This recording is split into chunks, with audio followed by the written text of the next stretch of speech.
Welcome to the European Truck Racing Championship. Welcome at the Autodrome in Most. This is round 2. We've been waiting a long time for that.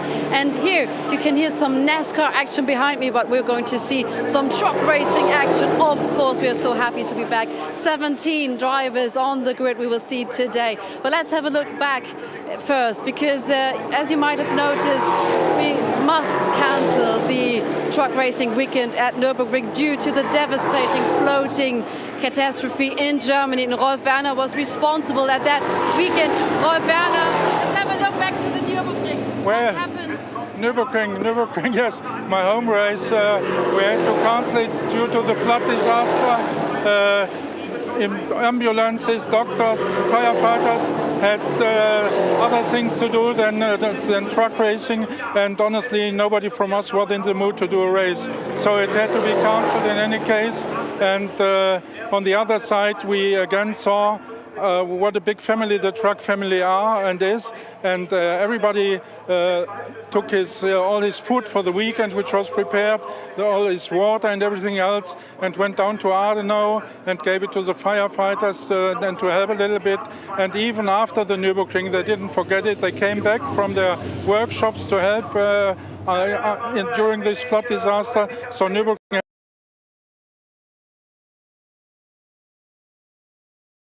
This is a huge thank you for all the helpers, for all the supply chain and everything. Very great. But let's look forward then now. What do we expect here from the Autodrome in Most? Yeah, Most is always a very attractive and exciting racetrack. And in addition, we have public audience. We have public again in the paddock. So it's not only exciting racing, but also a little bit to come back to pre-COVID times. And it's getting better and better. And everybody is in a good mood. And it will be really an exciting event, yes. I hope you are in a good mood too. We are definitely. So the weather conditions are this and that, I would say. Sometimes it might be raining. What do you expect from the weather? Well, it is always, it's a mixed weather for the conditions. I just had a chat with Nürburgring, and the moment in Nürburgring is heavy rain all day long, and we are on the better side here, so we will have some rain during the races perhaps, but not always. And it will work, yes, we are positive. Great action we're going to see. There's a lot straight here at the start-finish line. And where do the drivers have got the opportunity to make turnovers?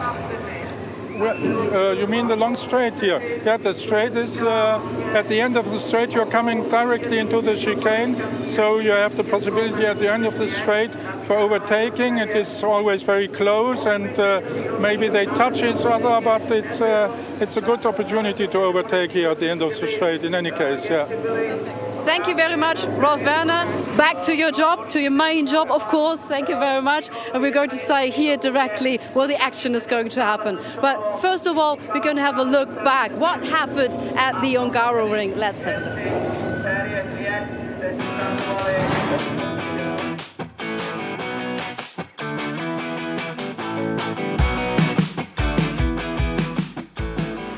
Round 1 of the 2021 FIA European Truck Racing Championship promised to be a hard-fought affair.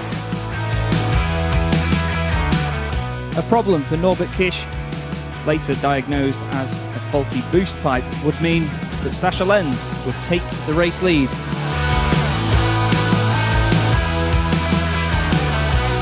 Yeah, I'm really happy, you know, it's we wait now, I don't know, 8 months for the first race. Now what do you get after an exciting race 1? An exciting race 2 with the reverse grid.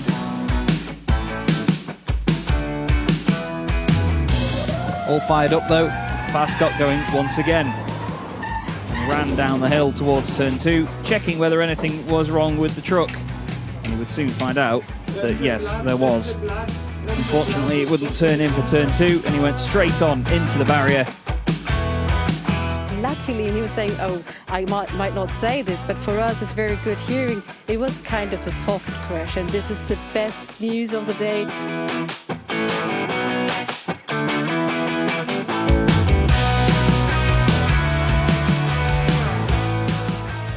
Norbert Kisch and Sascha Lenz led us away for round 3 of the 2021 FIA European Truck Racing Championship. nobody could get near Norbert Kish. A home race and a home victory to start his wonderful Sunday afternoon from pole position. Yeah, I'm really happy for the team and for the victory. That you know, finally we achieved this you know, stepstone. Let's say it.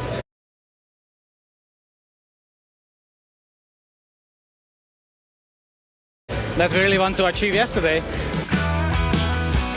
After a fantastic first home win for Norbert Kish, he needed to try and get the job done in the final race of the weekend.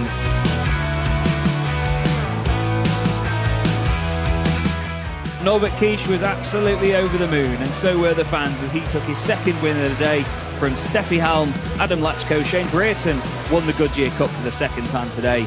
Jochen Hahn and Sascha Lenz rounded out a very, very strong top six.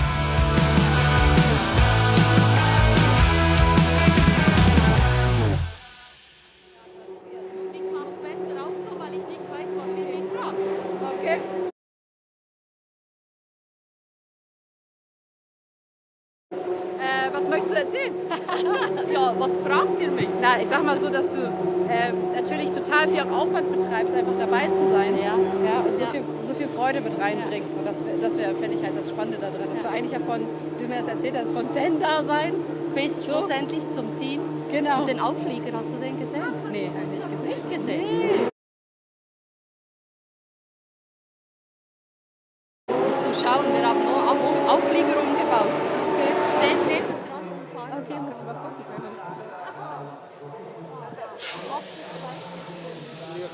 Wie würdest du Auflieger auf Englisch sagen? Auflieger? Ist das ein Trailer? Trailer, ne? To trail, oder? Ja, ja. Trailer? Ja. Sean, I don't have a connection. Maybe. Okay.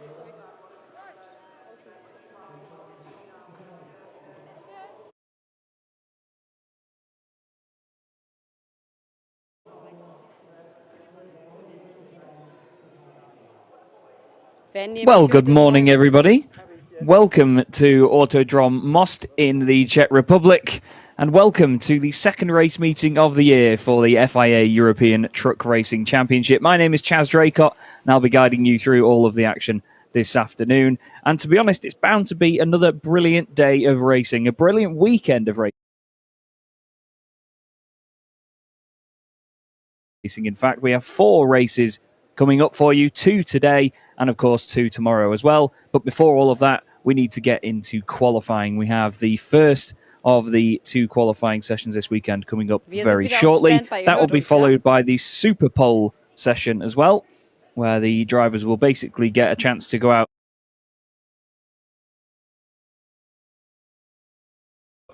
and put in their final times if they qualified in the top 10 in the first session. But this is a very, very intriguing circuit to visit. Obviously, it was planned to be the 3rd race weekend of the season, unfortunately, due to the aforementioned flooding disaster in Germany.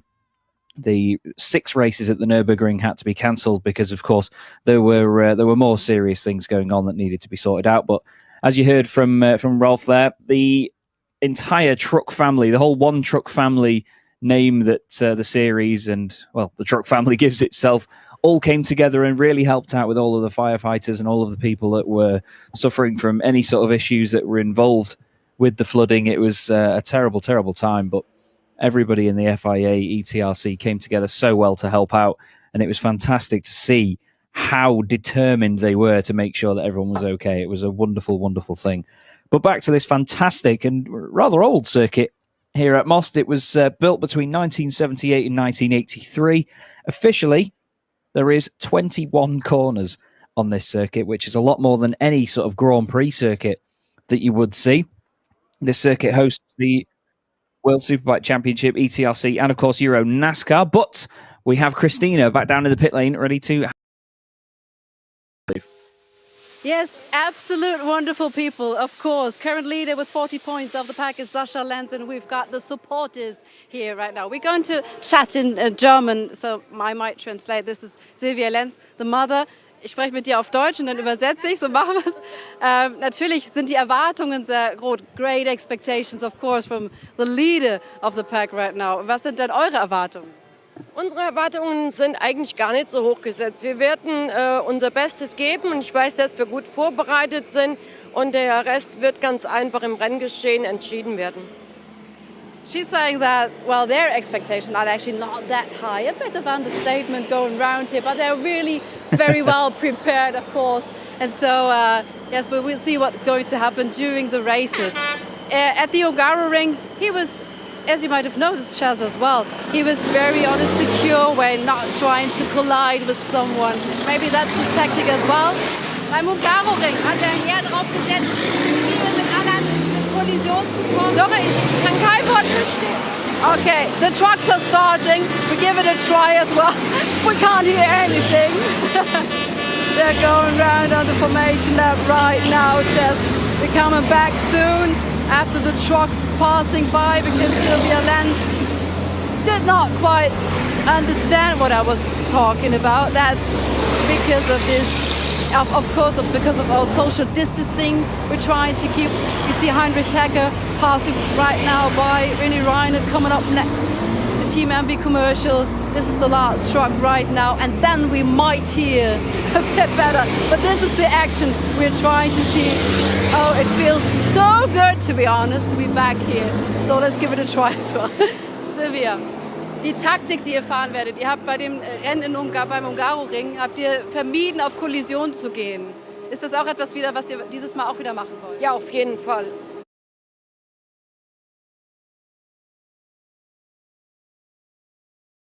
Ich denke, ein Podiumsplatz sollte auf jeden Fall möglich sein, aber mit Gewalt auf gar keinen Fall, denn zum Schluss werden die Punkte zusammengezogen. That's really good. She said, yes, we're trying not to collide with anyone else. Our tactic is to sneak in by. And she said, but we are aiming for the podium, of course. And she said, at least, and the last thing of today is that we're going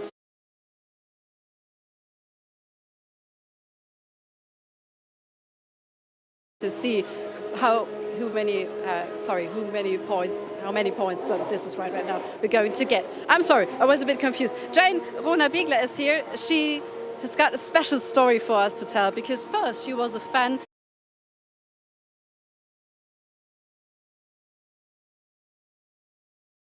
And now she's a team member. How come that? Du warst zuerst Fan und dann bist du eigentlich zum Team dazu gestoßen.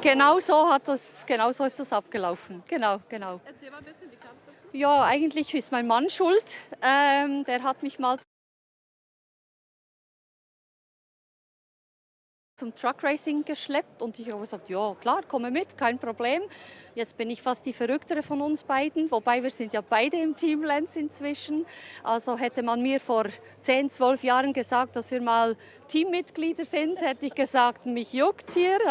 Also ja, so kommt es dann manchmal und macht Spaß und ist unser Leben und ja, die Rennstrecke ist für uns das Ein und Alles inzwischen, ja, genau.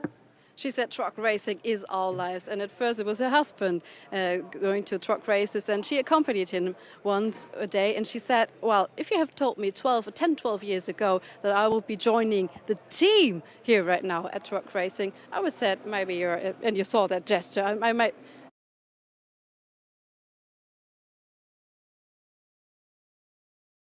think that you understood the gesture, that you've been crazy, but she's crazy for truck racing, and as we can see, truck racing is a great and huge, big family. Thank you very much, vielen Dank, viel Glück für heute. So Chaz, as you can hear, here of course, the trucks are on the road, the family is here, the fans are here, that's really good to see.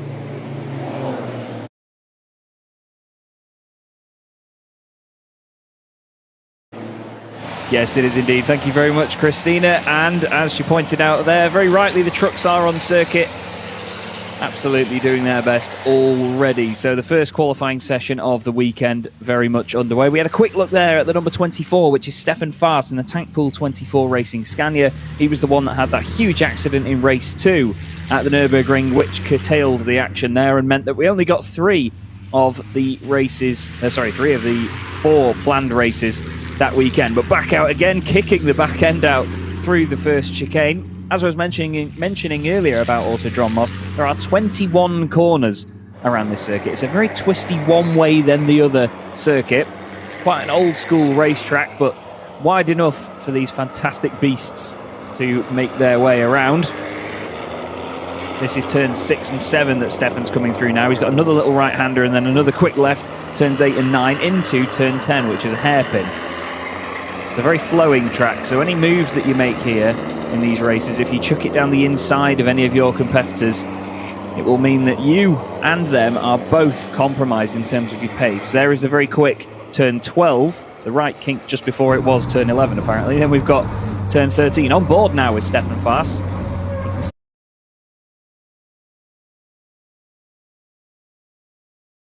See just how large these curbs are, quite a bit of runoff area as well, but bollards to make sure that these drivers aren't taking the mick with track limits. This is the turn 14 kink, the humongous bridge at turn 15, long right-hander into a long left, 15 and 16. It's basically a circuit that's made up of chicanes. Stefan Faas has a bit of a wobble. You can see that the circuit was quite wet as well. It's not the driest track that we've had this season, let's put it that way. It was raining earlier this morning with a light drizzle. It's dried out since, but it's in no way improved to be a completely solidly dry track. You could see Anthony Janiak just behind Stefan Faas a moment ago in the bright yellow Lion Truck Racing MAN. Here is turn 20, the penultimate corner here, and much like the Hungaroring where we were last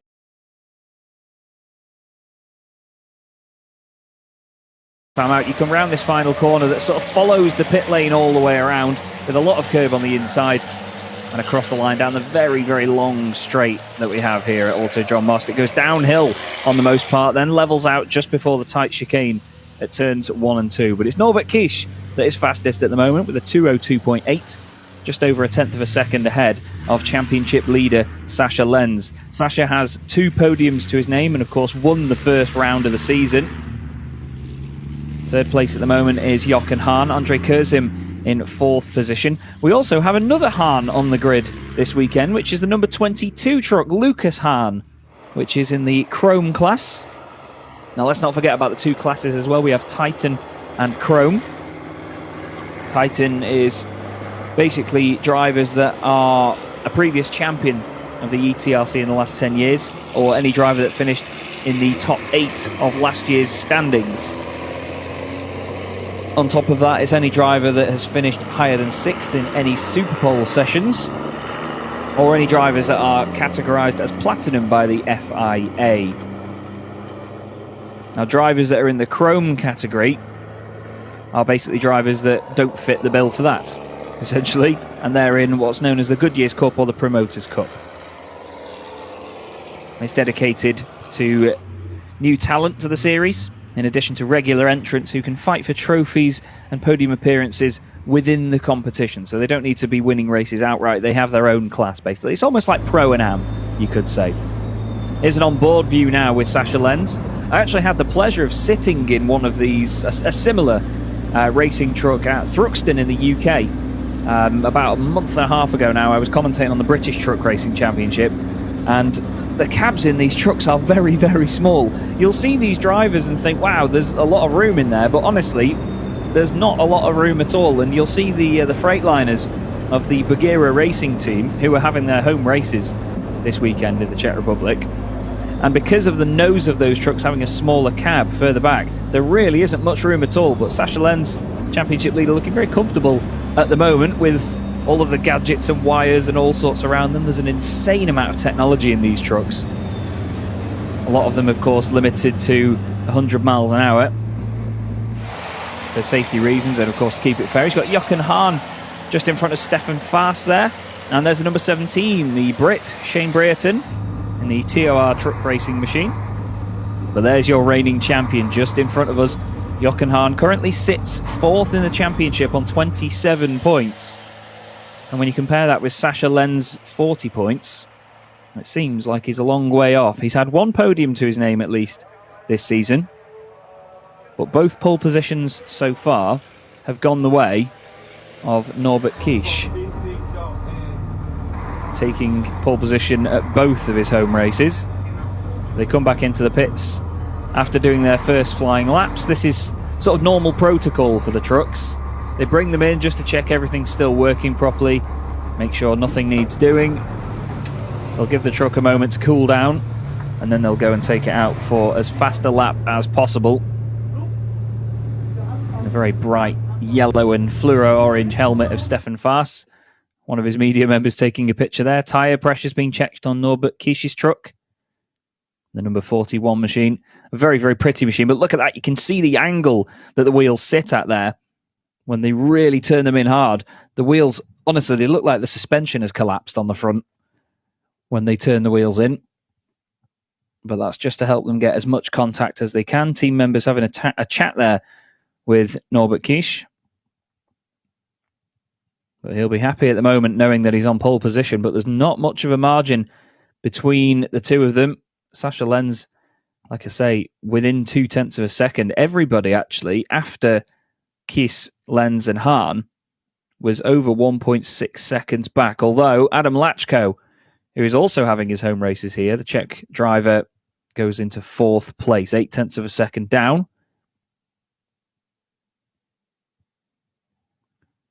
But Norbert Kies gets ready to go back out then. Just over 10 minutes of the session left to go already. But we do have Super Pole as well after this session. So Super Pole will basically be for the drivers within the top 10. And there is Adam Lachko in the number 55 Bagheera Racing Freightliner.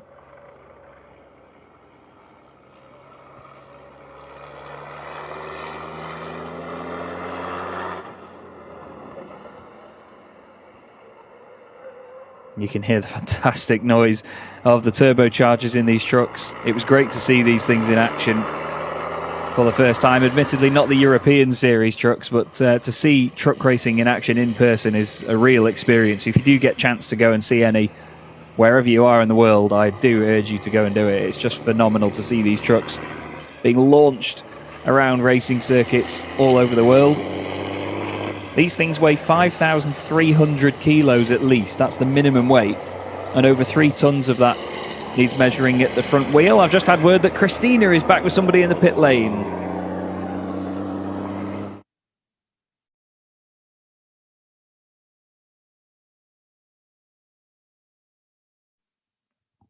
Waiting out because your time is already there? Yeah, it's usually this is how we do it. You know that in the first time practice we don't do many laps because we could destroy the tires very easily. So we save the tires for the Super Pole.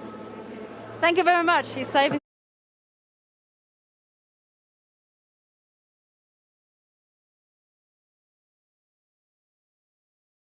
the tires, as you might hear. That's great to hear. Back to you, Chess. Yes, indeed. Just making sure that the tyres get a chance to cool down. Now, here is an interesting truck to keep an eye on this weekend. The number 86 machine. The Hungaroring was driven by Tom O'Rourke, but now Luke Garrett is behind the wheel this weekend in the number 86 MV commercial truck racing machine. Tom is busy with business, as a lot of these drivers are. A lot of them so connected to their own ventures and their own businesses outside of the racing. So I'm told that this truck will be shared this season. So it's another new name on the grid, which is great to have. We've got 17 trucks on the grid this weekend. I believe we had 15 at the Hungaroring with a planned 16, but Anthony Janiek, unfortunately the French driver, not able to get there. You can see them now winding their way through turns 15 and 16. Then the right-hander, that's a 90-degree right-hander at turn 17, but they carry so much speed through there. And it's a double apex kink, essentially, through 18 and 19. And you can see the times on the left-hand side. Janiak just propping up the top 10 at the moment. Well, he was for just a moment, but no. He actually goes up into 6th position now, 1.2 seconds off. There's the very pretty number 86 machine. Now it'll confuse you because it's got a big number, or it did have a number 20 on the back of it. There was a 20th anniversary wreath painted onto the back of that truck, actually, which really confused me at the Hungaroring. But now they, of course, have the Smart Witness branding on there. Smart Witness powering all of the judges' decisions, or at least the stewards' decisions, if there are any racing incidents and so on. There's a lot of GPS tracking and cameras and all sorts in these trucks. Obviously, with them having a lot more real estate than your normal racing machines that you'll see, they can get a lot more technology in them and on them as such. But look at the way these things pick up. It's incredible. Nearly 1,200 brake horsepower. Absolutely nailing 5 tons out of the corners around here. And we head back down into the pit lane because Christina has found someone else to have a word with. First round, the Autodrome Most. What was it like? Yeah, most of the people know it's Most. It's one of my favorite circuits. So from this side, we are very happy in this time of the life to stay here and make races for the visitors. So you have got a long straight start-finish line. Have you seen the visitors a bit there at the stands? People are there.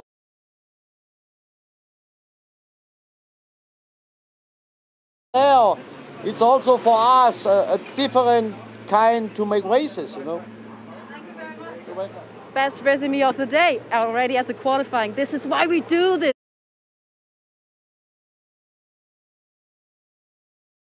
It's because of the emotions. Back to you, Chaz. Fantastic stuff. And that's the thing, you know, the whole one truck family really is sticking up to its name. Everybody honestly enjoys this sport so much that is involved with it. There is so much passion here in the paddock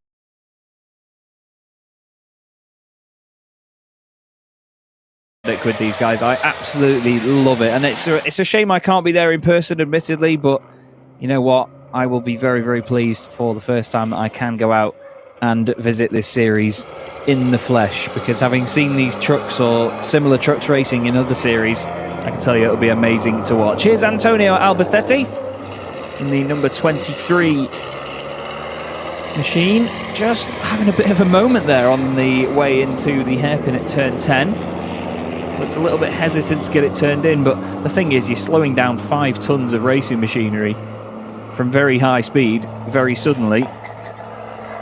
It's not easy to get it right each time.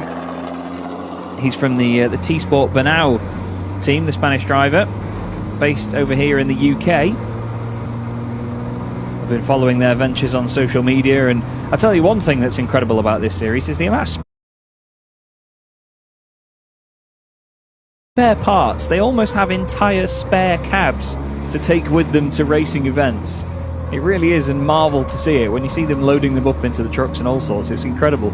Back on board with Stefan Fast then as he goes through turns 16 and now 17, and this is the double left kink at 18 and 19. Look at the speed pick up so suddenly. Lets the truck wash out wide to the right hand side, smooths the line out, and we go back to Christina in the pit lane. Yes, and we're talking currently on second position, Sascha Lenz. I'm going to translate this. Also, ihr seid gerade auf Position 2. Was erwartest du von der Superbowl?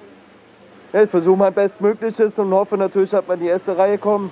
Und eine Enttäuschung ist es nicht, wenn wir auch in der zweiten Reihe stehen, aber trotzdem versuche ich mein Bestes und hoffe, dass wir in die erste Reihe kommen. So he's trying his very best, trying to achieve first row, of course, but he said if we might end up second, it would not be the worst case scenario. But he seems very confident in his truck. Yeah, like you said earlier, Christina, you know, he's sort of taking a bit of a reserved approach to this. He's not pushing too hard and taking any risks, really, as Sascha Lenz. He knows exactly what he needs to do to be up there in the championship and to do well. And, of course, with 2 podiums, one of them being a win so far, he is doing everything right so far. 10 points clear of Norbert Kisch in the championship. As we see here, the number 22 machine of Lucas Hahn being driven through turn 10 on the exit. It really does still baffle me. The way these things accelerate is phenomenal to watch. But another one of the Team Hahn racing machines back out there this weekend. It's great to have, really great to have Lucas back with us in the championship.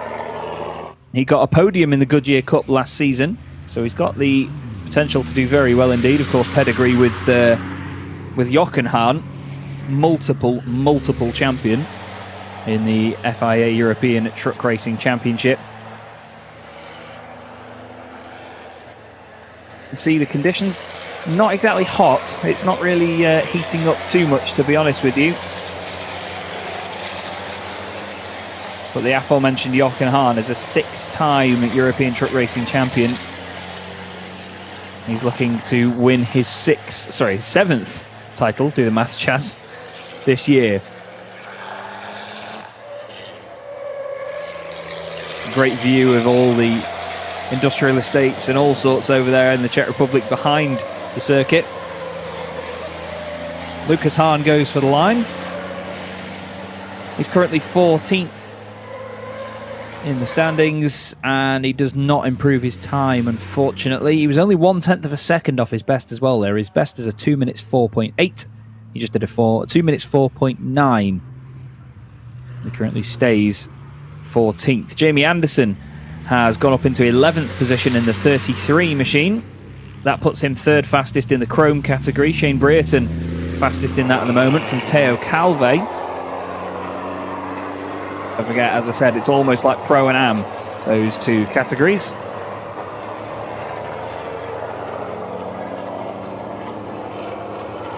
And in the Goodyear Cup, it is Shane Brereton that leads it with 40 points from Teo Calve on 36 and then Stefan Fars on 35. So that's very close indeed, and one to keep an eye on this weekend.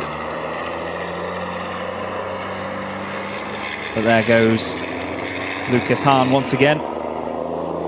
He's ahead of Alia Koloc and Heinrich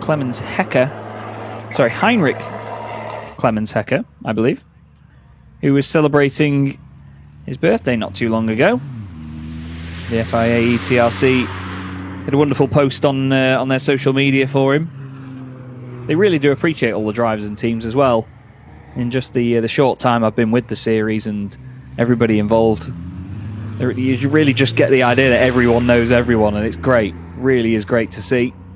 As our cameras try and find somebody to pick up on, they do get quite spread out around this circuit, which helps them during qualifying. It means that they can get a lot of clean air. The pit exit is now closed, so nobody will be going back out on circuit to qualify.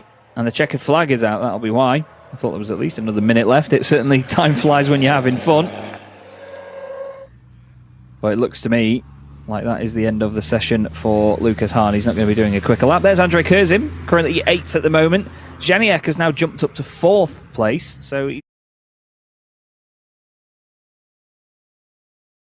really gone well in the end of the session. Andrei Kurzim was properly in the wars back at the Hungaroring. And there is the incredibly neon yellow machine of Anthony Janiak, the Lion Truck Racing machine. Fantastic stuff to see. And we have Steffi Halm in the pit lane now with Christina. And yet, you said it. She's ranked 5th right now. Hello, good to see you again. In front of Adam Latsko after the qualifying, ahead of the Super Pole. He's the local hero. And I know we've seen lots of fighting between you at the Hungaroring. What do you expect from the Super Pole right now? Which time do you want to achieve? Yeah, the first part of the qualifying was a little bit difficult because I have to take 2 laps. Antonio went in the first chicane a little bit straight and then he stuck in front of me. So I need 2 laps, and you know, in the first part of the qualifying, the goal is just to get into the Super Pole. So for sure, I'm 100% sure that all the guys, especially Adam, didn't push too hard because the goal was just to get into the Super Pole. So I think we will get a different time from him in the quali which we have now. And yeah, I'm on 5th at the moment, and I hope I can stay in that area after the Super Pole. Thank you very much. Good luck. Back to you, Chaz. Okay, so then we have our top 10 formed up. We'll be giving it a few minutes and then the trucks will go back out for the aforementioned Super Pole session that Steffi Halm was mentioning there. So, as you saw, Norbert Kish, the likes of Sascha Lenz, Jochen Hahn, and Steffi Halm, of course, who we saw, and Adam Latchko, they all put in their fast laps. They knew it was probably enough to get into the top 10 by the end of the first qualifying session, meaning that they will go through to Super Pole. So, the top 10 is as follows. Norbert Kish goes fastest by just over 1/10 of a second from Sascha Lenz. Jochen Hahn is third, just under 2/10 off Kisz's time. Then Anthony Janiek doing a great job up into fourth after originally being in 10th. Steffi Halm ended up in 5th place ahead of Adam Lachko. Antonio Alberthetti finishes in 7th. Andrei Kurzim is 8th. And then Teo Calve, the only Chrome driver to get through from that session, was in 9th place. The timing is just refreshed, so I'm afraid I've just lost who was in 10th position. But we will see when they come back out on circuit in a few minutes. But as mentioned before, the fans are all out here. They are not deterred by the rain. That's a very, very big umbrella you've got there, sir. Might be more of a parasol, to be honest, but fantastic to see all the fans out here enjoying the racing once again. And as you heard Rolf Werner mention earlier, it's going back to the times before COVID. You know, we all have been saying for so long we can't wait for things to go back to normal as such, and we really can't. You know, it's definitely been a very, very different world in just 2021. There's been huge steps forward, of course, in vaccination and all sorts. We're not going to get into it too much, but things are certainly moving in the right direction, and it's great to see that the ETRC is embodying that as well, and everybody is trying to move forward together. But fans in the paddock is one of the main things that we have this weekend. Before now, fans have always been sort of kept separate from the paddock just to make sure there's no sort of cross-contamination or anything like that. But with the amount of people around the world now that are getting all of the right tests and vaccinations and things they need, it means that it's a much safer place to be. There's Jochen Hahn making his way down the pit lane behind Norbert Kisz.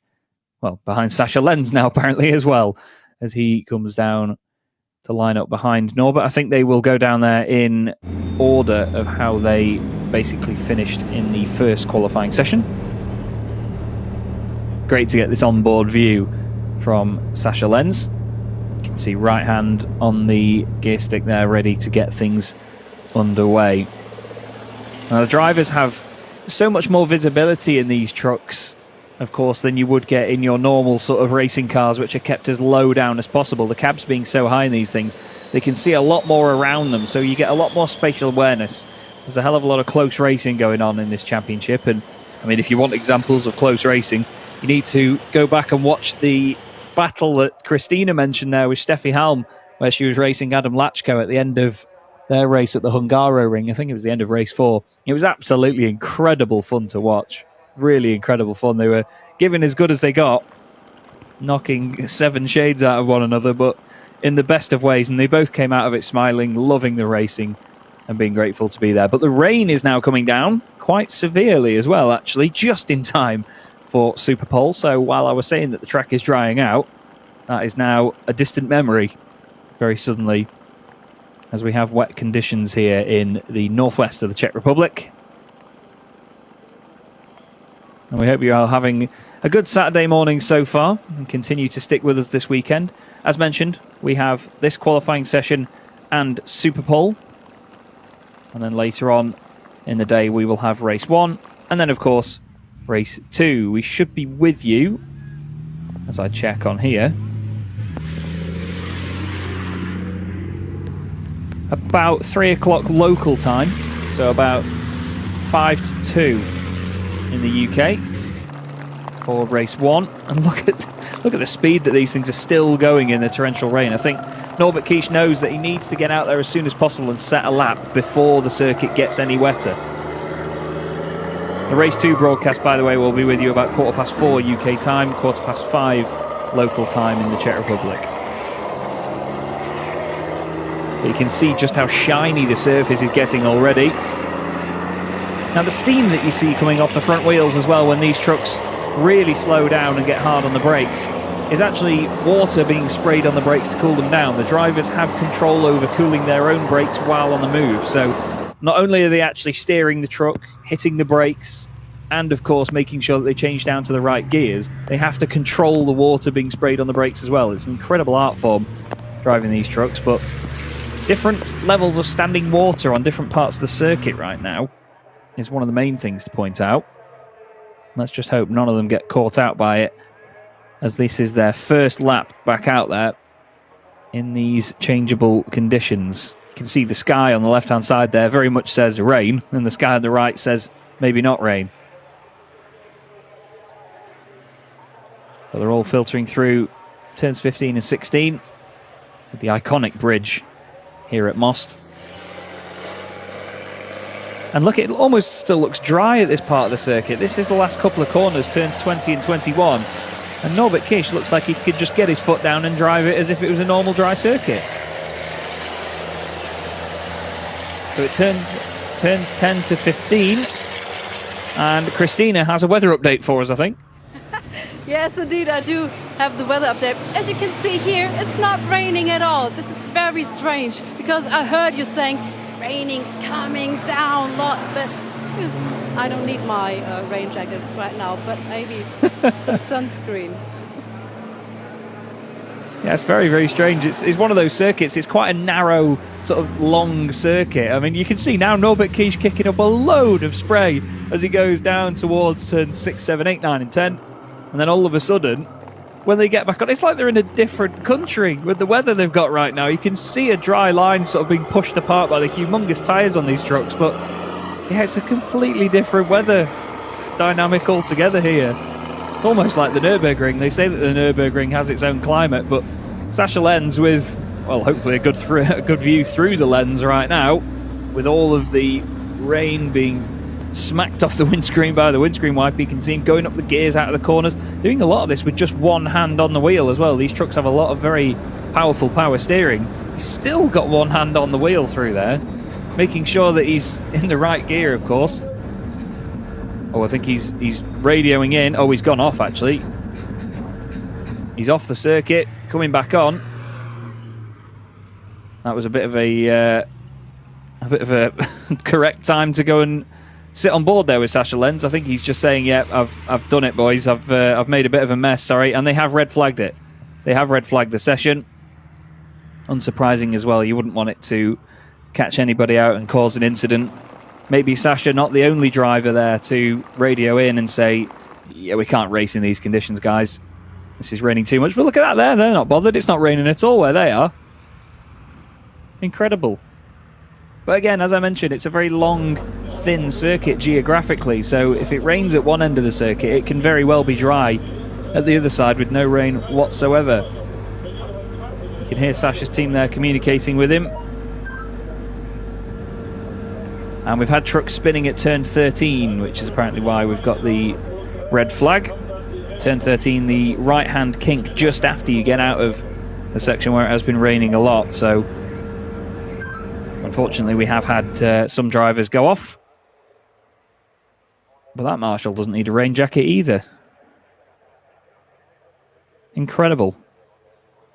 So unfortunately, the first Super Pole session of the weekend then is curtailed short. Whether they will restart it, we will soon see. But the lap time's very much slower, of course, than they were in the first qualifying session. We had 2-minute 4s, sort of outside of the top 10, even shorter than that.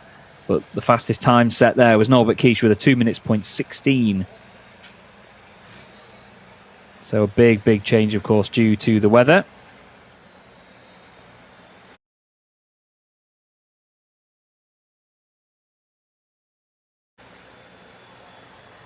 And I've been given some information.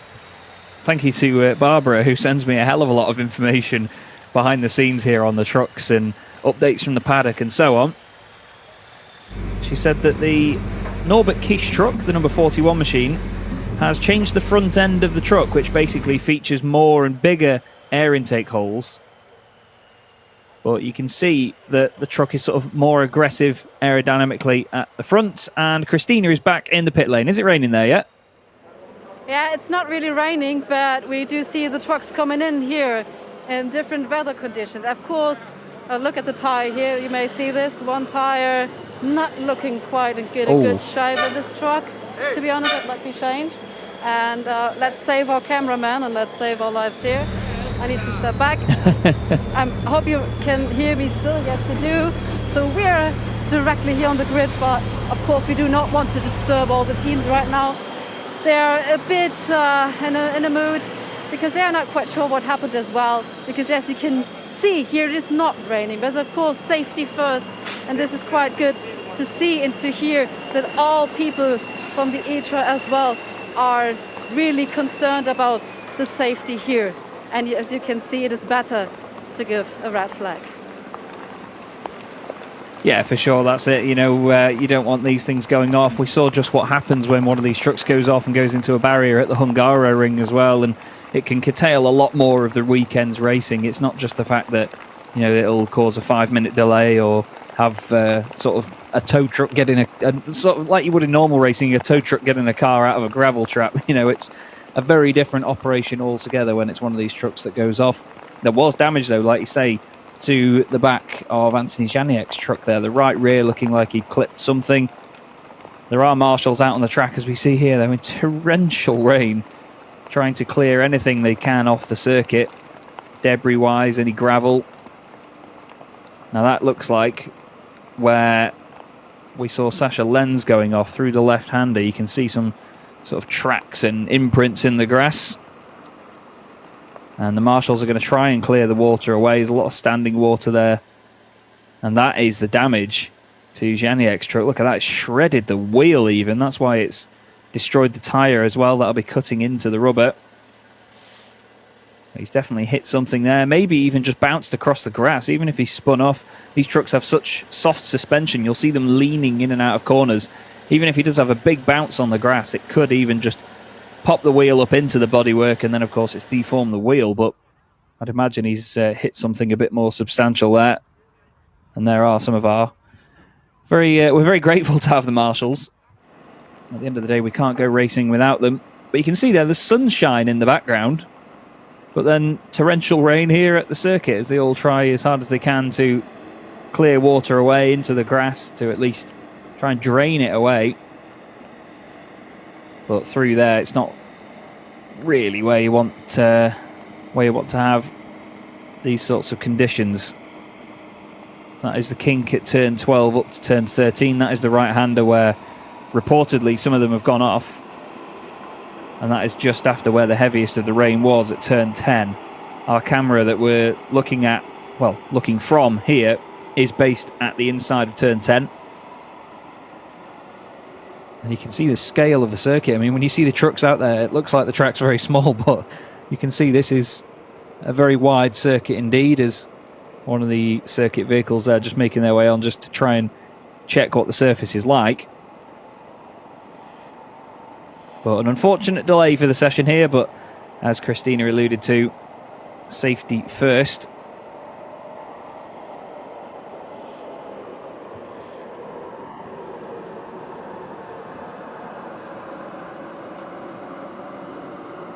But it's great to be at this circuit. It's a circuit I've never... Well, I say to be at the circuit. I'm not there in person. I'm commentating remotely. But this is the first time I've commentated on action at this circuit. And it certainly does look like a real challenge indeed. Turns 1 and 2 used to be a lot more open and still a chicane, but a much shallower one. Now it's built to sort of slow vehicles down. It's a 90-degree right and then a good sort of 110-degree left-hander at turn 2. But it is one of those circuits that's a bit of an old school track that really flows from one corner to the next. And as I alluded to earlier, if you try and make a move down the inside of somebody, you could compromise not just them, but yourself as well. So if we do have any big battles going on through the field over the course of this weekend when we get racing, you will see that a lot of them tend to try and work together to move forward. Here's more damage. That is the front left of, is that Antonio Albertetti's truck, or is that even one of the Hahn machines? They're going to use, it's one of the Hahn machines, I've been told. That's one of man's best friends there, the zip tie. If you've not fixed it with zip ties or duct tape, you've not used enough zip ties or duct tape. But it just shows you not how flimsy the bodywork is on these trucks, but it's fiberglass mainly, so it's very, very light and very, very easy to sort of bend it into shape and do what you need to do with it. So that they're just puncturing holes in it just to put zip ties through to make sure that they can hold it in place again. It seems like very basic engineering, but honestly, it's the best way to do it, if you ask me. And it shows you again how strong fiberglass is if you can't hammer your way through it with a screwdriver. But it's the little details like this in motorsport that you don't often get to see. You know, you see these trucks when they're racing around and you see machinery of the highest level, and you don't often realize how many scuffs and scrapes and dents they have on them like this. But this is honestly part of normality in motorsport.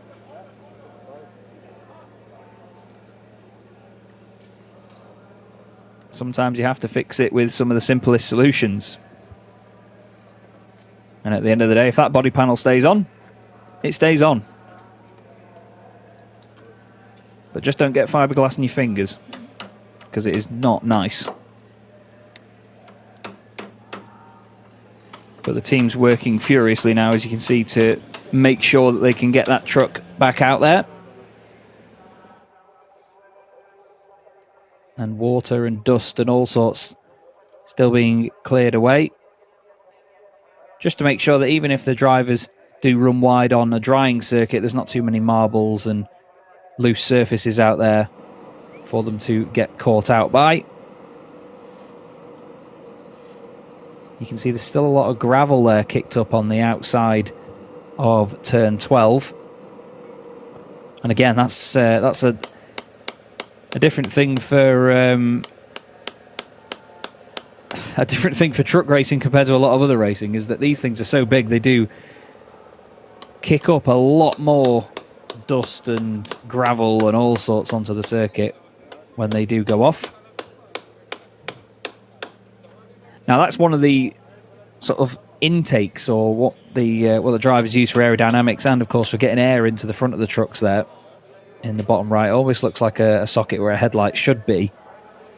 But they use that to get air towards the front tyres, and of course to any sort of internal aerodynamics that these trucks have at the front. They also have these incredible rails inside the trucks which spray water onto the intercoolers to cool them down. As we see our marshals still brushing away furiously and trying to clear any water that they can. There were a few vehicles helping them out as well a minute or so ago. And apparently there was contact out there actually between Jochen Hahn and Anthony Janiek. So that's what Janiek was hit by, and that is of course why the damage is on the front left of Jochen Hahn's truck and the right rear of Anthony Janiek. So that makes sense. And Janiek has actually gone to the paddock from the pit lane to get repairs done, so he's not going to be going back out if the session starts immediately, unfortunately for him. As we see, there you go, I told you, zip ties, duct tape. If it doesn't fix it, you've not used enough. Unfortunately covering up one of the sponsor stickers, but I think one of the main things is that the truck goes back out there right now. Whether it looks pretty or not is not the priority.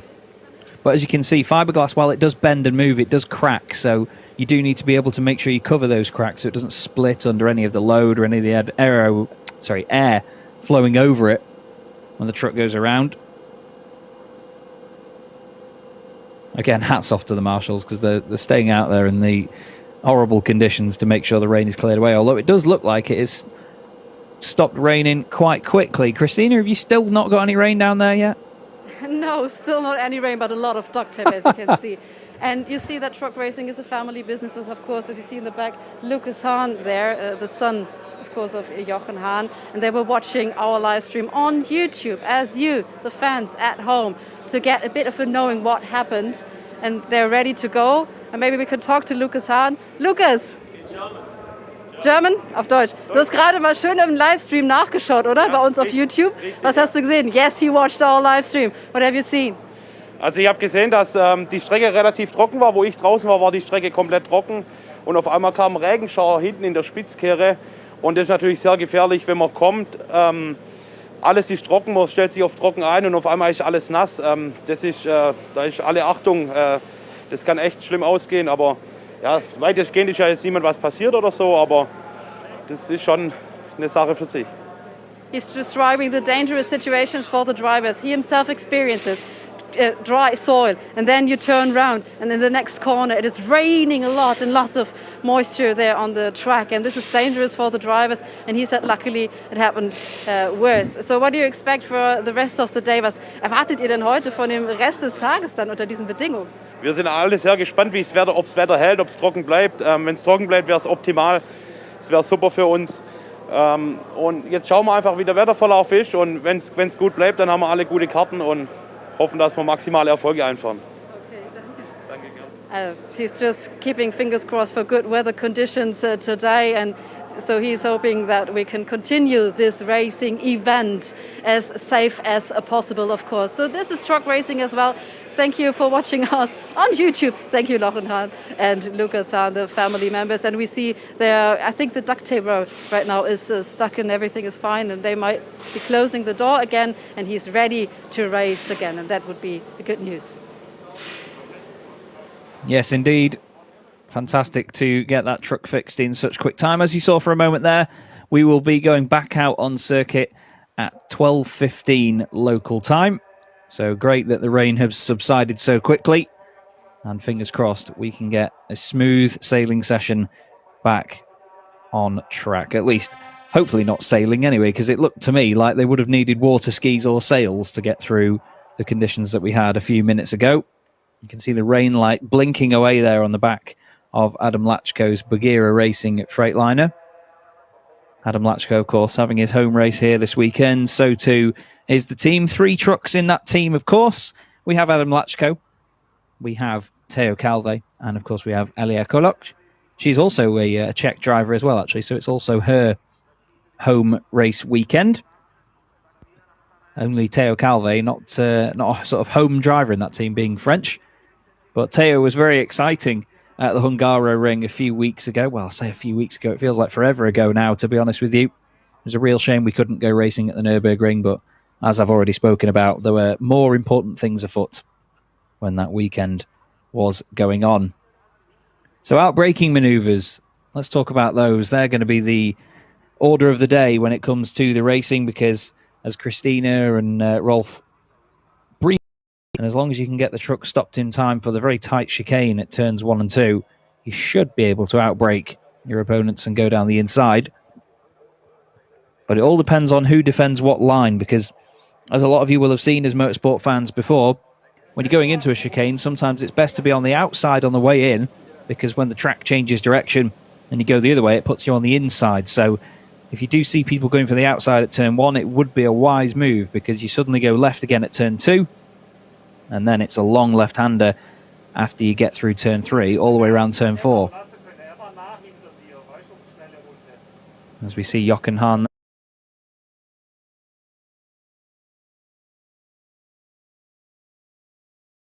there. Quite a plain helmet design, actually, compared to a lot of drivers that you see these days. Having watched a lot of karting and met a lot of drivers, you always see these very complicated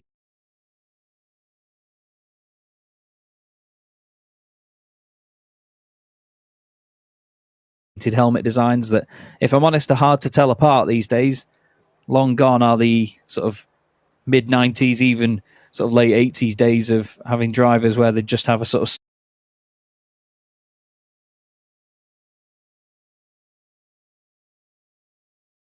solid colour helmet with maybe one stripe or one slight bit of a design on it, where you could easily tell who was who from a distance. But Jochen Hahn with the simple white and blue, part of it white, part of it blue. Put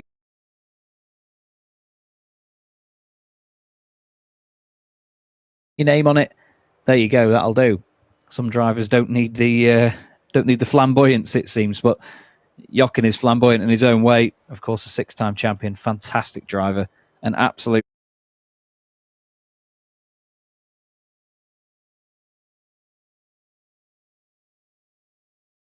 marvel to watch. And great to see him in the pack as well. That's the thing. It's not like he's always running away with it and disappearing up the road. You know, he's in amongst the pack, fighting for points, making sure that he has those consistent scores. Look at the scenery here at Most, the humongous hills in the background with forests just blanketed over them. Great to have. And even the sun coming out as well. But there is the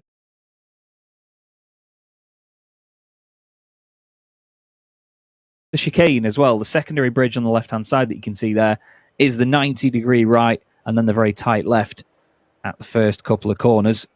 And it shows you as well how quickly you come out of the pit lane and then suddenly get greeted with the inside line at that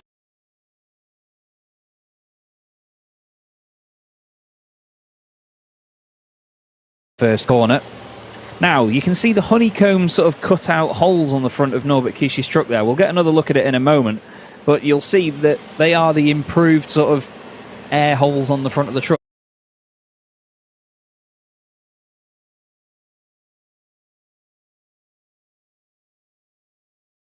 Hoping to help aerodynamics and, of course, cooling as well.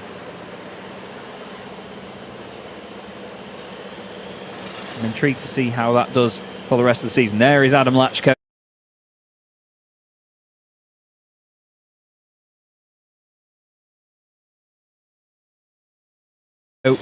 In the beautiful number 55 Freightliner, the Bergera racing machine. All the different drivers have their different coloured highlights in that team. All of the neon yellow parts you see there on Adam Lachko's truck are blue on Teo Calve's and orange on Alia Koloc's truck. A nice way, other than the numbers, for them to be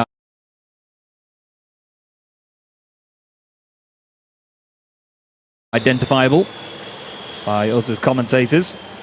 Steffi Halm just in front of Adam Lachko. There is Sasha Lenz, championship leader. Finished second in the earlier qualifying session. I think Sasha will be further towards the front of the queue as they try and organise everybody here.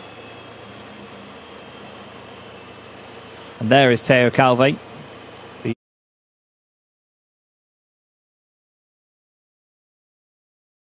young Frenchman. You can just see René Reiner in the background as well. Truck 77 has his name on the windscreen, which makes life a lot easier for me. You can just hear turbos whistling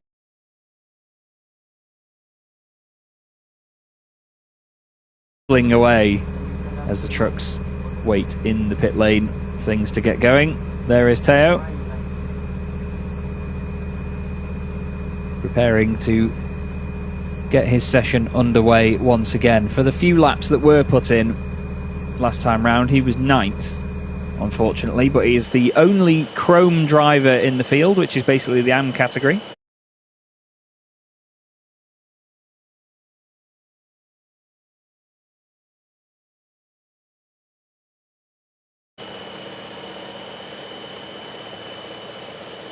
I say in the field, he's the only one in this session.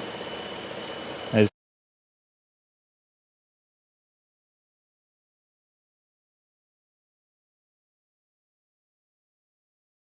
Adam Lachko seems to be just rolling backwards down the pit lane, which is intriguing to say the least, because it's a downhill section, so he's clearly got it in reverse. Although I'm told that the trucks must be fitted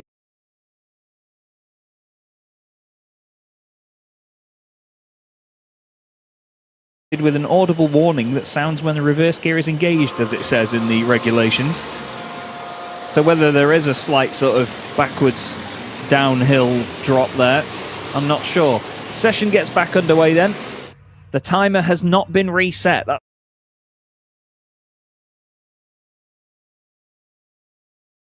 one of the important things here. They only have 6 minutes to get this in, and it's about 2 minutes for a lap as well. So they will not have a lot of time to get their laps in right now. So you'll see these drivers giving it everything and trying to find a bit of clear space and making sure that they have room around them to do what they need to do. All of the buttons and switches and things he's pressing.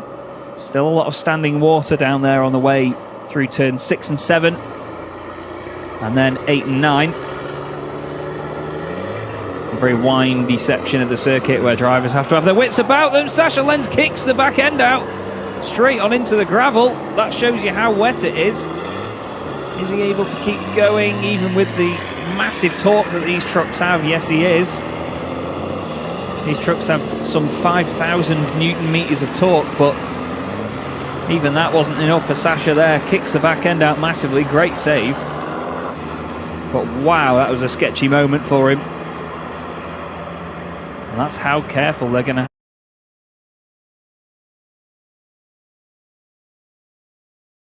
have to be. But then again, you've got 1,200 brake horsepower under your right foot. So who can blame you for absolutely planting it? He's going to run slightly wide, obviously using what's known as a wet line. Here's another look at it. So he just boots it out of the right-hander. Maybe a bit of standing water, maybe a bit of water kicked up from the curb or something. He did clip the curb with the right front at least. And that just affected the rotation of the truck. He's still kicking the back end out. But look at it. It's like they're in a completely different country, like I said before. It's just so different. That's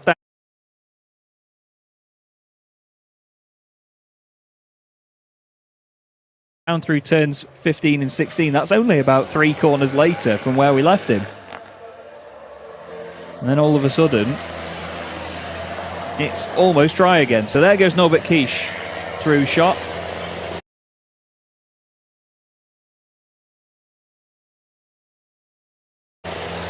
Followed by, I believe, Jochen Hahn, then Antonio Albertetti, then it's Steffi Halm, Adam Lachko, Andrea Kurzim. We wait, there is Sasha Lenz going through. And then number 20, Teo Calve. So we will not see Anthony Janiak back out on track in this session. He's into the paddock getting the truck repaired, so he will start, subject to all of the drivers in this session putting in a clean time. He should start about 10th. Just over 3 minutes to go then. Everybody piling down the straight into that first chicane. And then back out into the rain. Or at least the standing water, as Antonio Albertetti's gone straight on. Clips the grass, goes over the curb. He's overdone it, and he's going to go off again if he's not careful. Jochen Hahn in front of him doing a great job at staying on the circuit at least. Look at that there, using the wet line around the outside, not going to the apex on the inside of the corner as you normally would.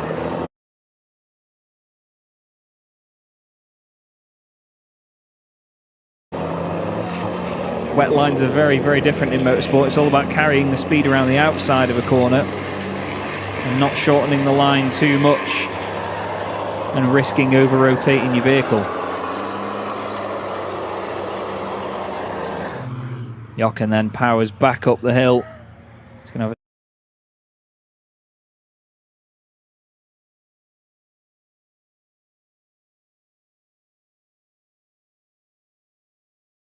smooth left kink now at turn 14. You can see a bit of damage on the right front of that truck, a bit of bodywork hanging away slightly. Now, of course, aerodynamics not the most important things on these trucks, so they don't have to worry about any sort of aero damage at all. It's more just about making sure that the air gets to the right points and still cools anything in the engine bay. The speed they carry there, though, through the kink at turns 18 and 19 is phenomenal. And that is turn 18 there with Lachko, then Halm, then Kurzim going through. We should get times on the board any second.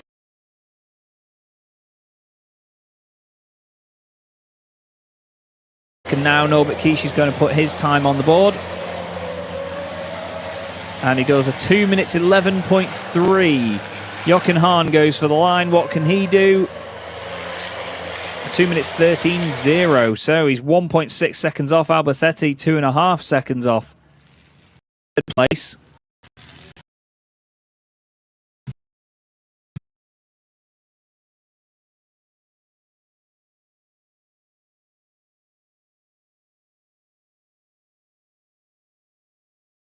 Who's next through? Adam Lachko goes second fastest, a 2 minutes 12.2, 0.8 of a second off Norbert Kish. Steffi Halm's had a bad lap, she's 8.2 seconds down. Kurzim goes up into 5th place. Albertetti now goes up into 7th, he's 2.5 seconds off.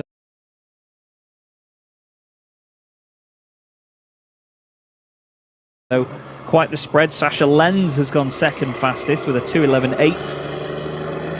So Norbert Kish doing the job again, but now some of them will be on their final fast lap. Says a Jochen Hahn's overdone it, he's hit the bollard.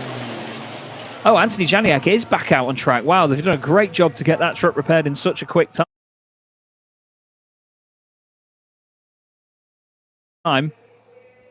And with 45 seconds left of the session, he crossed the line, so he will be able to get another lap in at least. Jochen Hahn pushing hard now. He needs to make up that lost time through that right-hander, but I don't think it's as simple as that. It's easier for me to say. And Janiek's actually gone 4th fastest now, 1.5 seconds off. The speed that they're doing there from turn 14 down into 15 through the right-hander, running a little bit wide though was Jochen Hahn. As our camera spins all the way around to try and find somebody. Nearly fell off my chair.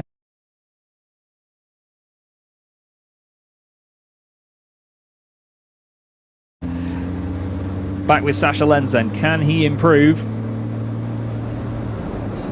It looks like he's a couple of tenths down on Norbert Kish on this lap. Through sectors 1 and 2. The amount of lock that he's using there. Still just with one hand. It's incredible that they use one hand for so much of the lap. And the session has now ticked down to 0.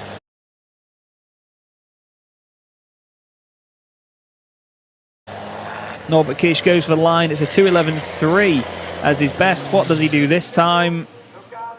It's a 2:09.6. Wow, brilliant lap by Norbert Kish. That puts him 2.1 seconds clear. What can Jochen Hahn do? Hahn goes second, 1.5 seconds slower. Albersetti goes through 2 seconds slower. So it's Kish from Hahn from Albersetti. Where is Sascha Lenz in all of this? He's 2.1 seconds down, 4th place at the moment. Improved lap from Steffi Halm puts her 6th. Andre Kurzim goes 7th. Sascha Lenz can only manage 3rd, 1.7 seconds off. So it's Kish and Hahn on the front row. Lenz and Albersetti 3rd and 4th. Then Steffi Halm just missing out on beating Adam Lachko. And it's Kurzim. Janiek is 8th, but I think he might still get a time on the board yet. René Reiner has gone up to 9th place. And Theo Calve is 10th, nearly 4 seconds off. And Janiek goes 5th. Janiek beats Lachko, Halm and Kurzim. Goes up to 5th place. So that truck with big damage on the right rear after the session got red flagged earlier comes back out and puts in a brilliant time, 2:11.7. He's only 8 thousandths of a second off Antonio Albersetti as well. But that is your pole sitter confirmed. Norbert Kish takes his 3rd pole of the season. He's been fastest in every super pole session we've had this season so far. Fantastic dominance from the Reveche Racing team machine. He'll be over the moon with that. He called his first win at the Hungaroring a stepping stone. And I tell you what, if that was a stepping stone, I wouldn't like to ask him what 3 super pole sessions in a row is. Great stuff. Really great stuff. Jochen Hahn, though.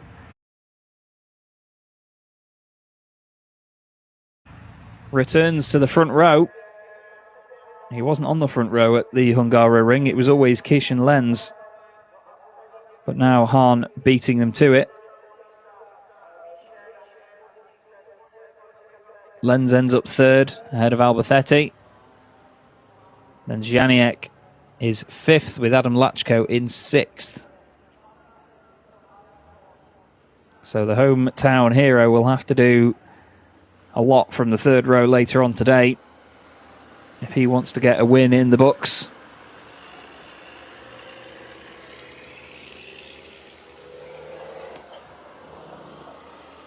Now the stream for the first race of the day will go live at 5 to 3 local time. That's 5 to 2 in the UK. So the drivers and teams have quite a while until then to get things fixed and get things sorted out. But incredible already, the local conditions showing us how quickly they can change one way and then the other. The sun back out now at the final corners here. Drying the circuit out nice and quickly. Of course, that'll help these support races as well between the trucks racing.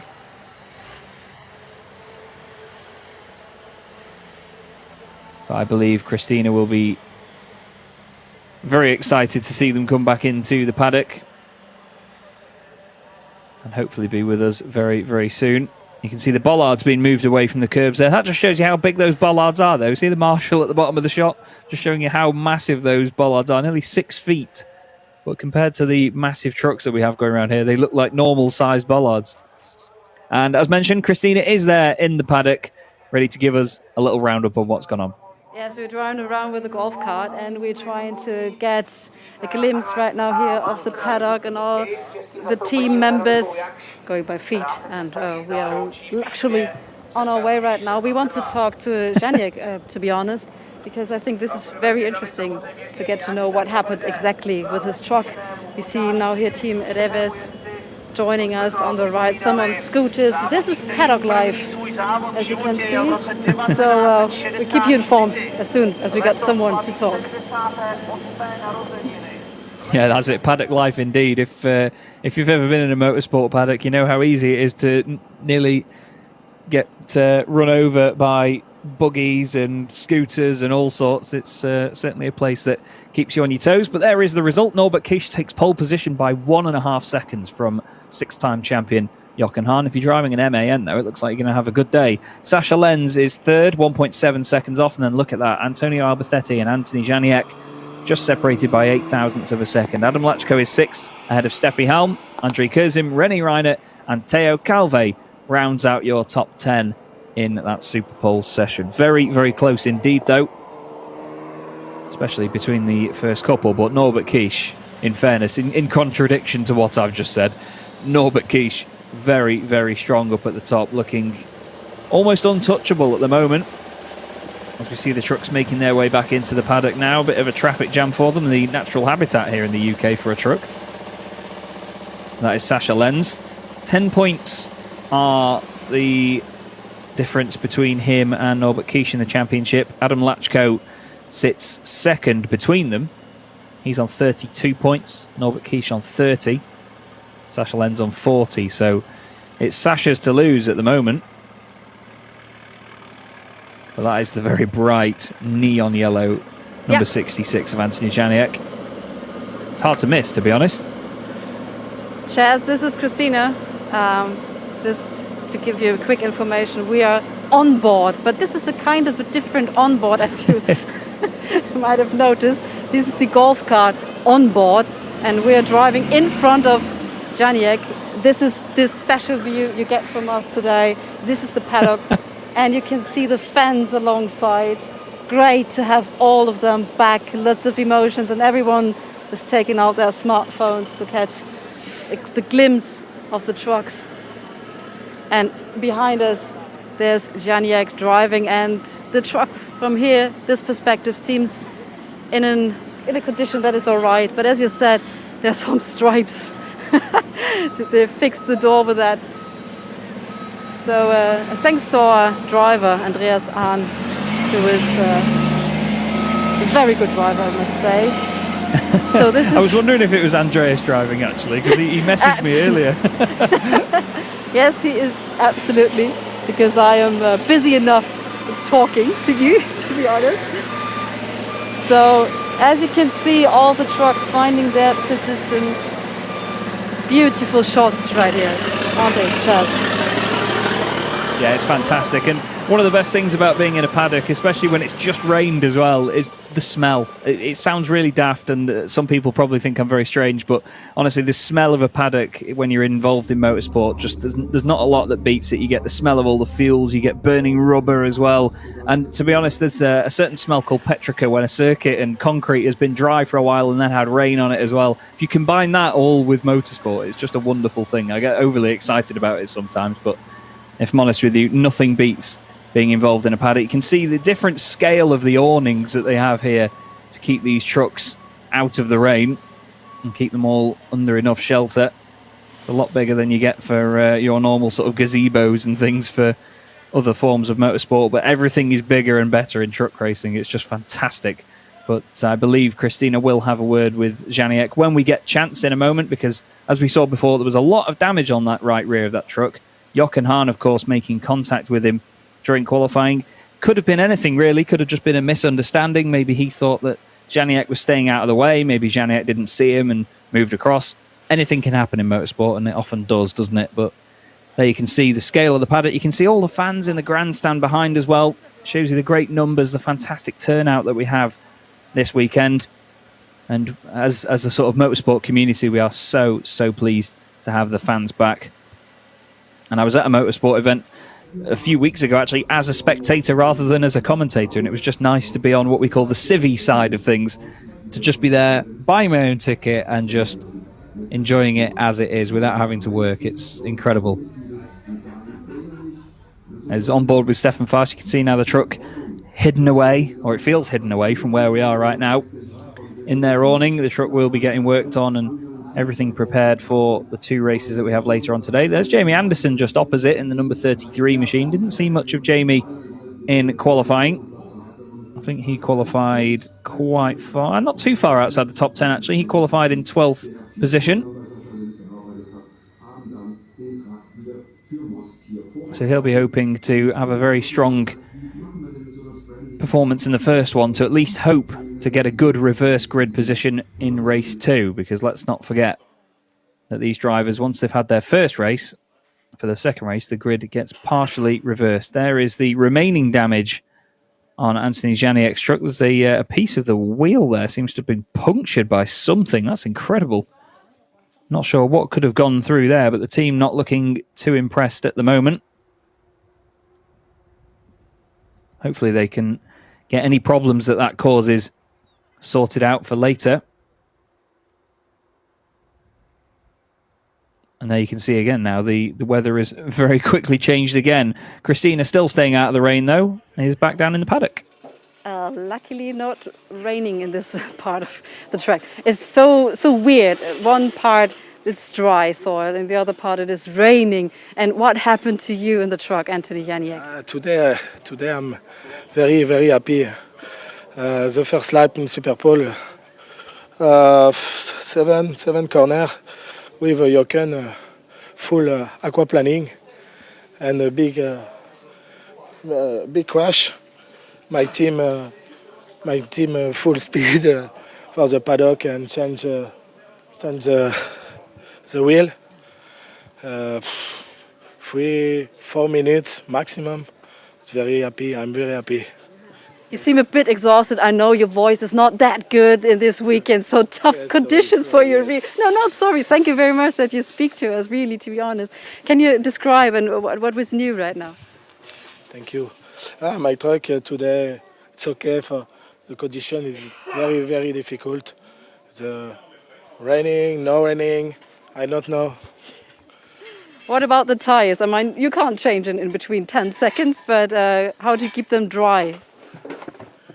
My mechanics super job. Today I hope a podium. I hope a podium, yes. Okay. So you're aiming for the podium. Thank you very much. Thank you. Relax a bit right now. As you see, there's lots to do and lots of compliments for the technical crew, of course. So thank you very much. Yeah, indeed. It certainly looks like they were comfortable up in the cab, as I mentioned earlier on, but that is definitely not the case. These guys work very hard indeed. You have to really appreciate the scale and the weight of these machines. Very different to any other forms of motorsport that you tend to see. So we have a replay of the crash apparently, so we will have a look and see exactly what happened. This is on board with Jochen Hahn.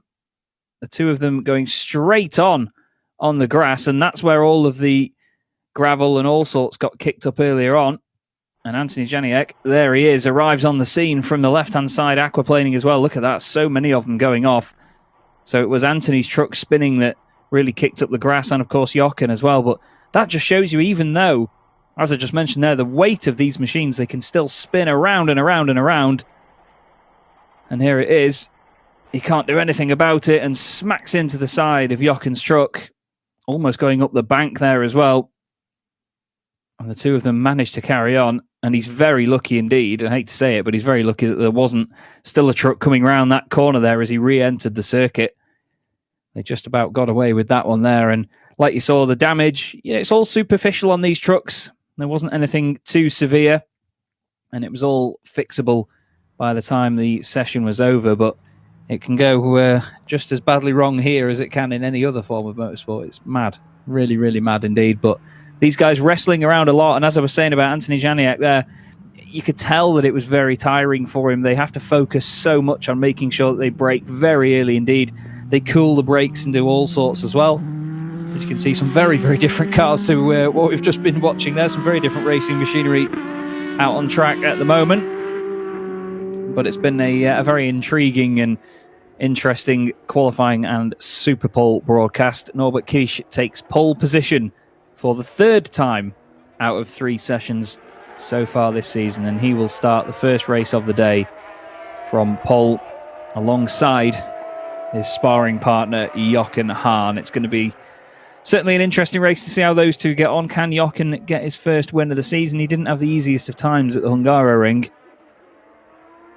So it's going to be a long afternoon for the drivers and teams, especially if the conditions continue to do what they were doing before now. It looks like it may even be raining again right now down at the final corner. It's almost as if it sort of switches. There's sunshine in the background and now rain at the final corner, whereas it was the opposite a bit earlier on. But it certainly makes this very difficult circuit even more difficult for the drivers. And of course, for the teams as well, trying to get their setups right. We're just trying to get Christina another interview in the paddock. But as you saw, the scale of the paddock is bigger than most others that you see because of the nature of these vehicles. So Christina will just be trying to get a word with some of the teams, maybe even some of the drivers as well. And yep, we actually have her now in the paddock. So there we go. We'll hand down to Christina.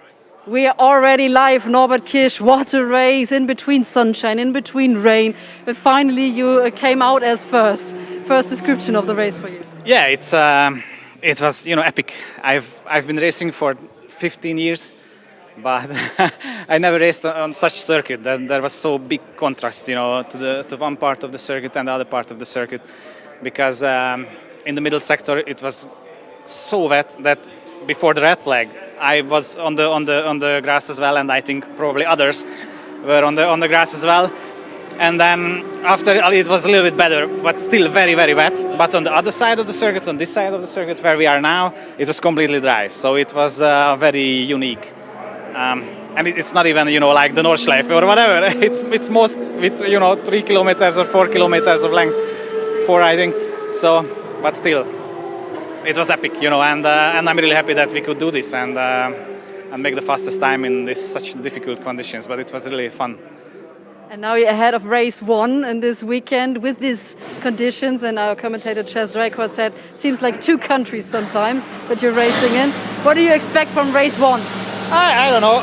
To be honest, I hope it will be dry, because in the rain it's always very, very difficult, and unexpected things can happen in the race. And I don't like unexpected things, So I hope it dries up. Which you never know. I mean, what's up with this weather? Johan, thank you. It's crazy, it's every hour it's dry and then raining again and dry and raining again, so you never know. But yeah, first position is important, and try to make a good start, stay in front and win the first race. Thank you very much and good luck. And as you heard, it was epic. We're just at the qualifying, imagine that. So we see you soon on our live stream ahead of race 2. We will be back soon. Thank you, our commentators, Ives and Drakor. Thank you very much. You've got the option between English commentation and German commentation. So stay tuned with us in this epic battle at the Autodrome in Most.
Savannah,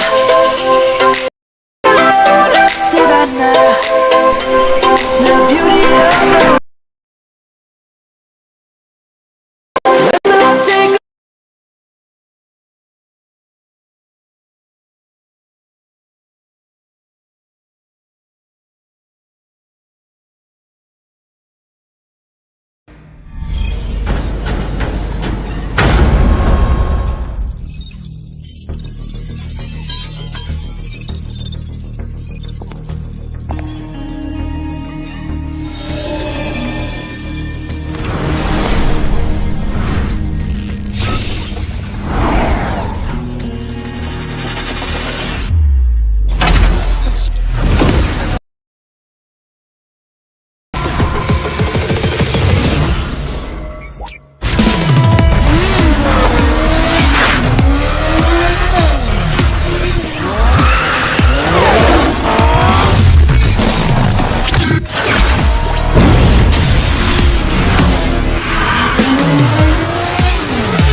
Oh,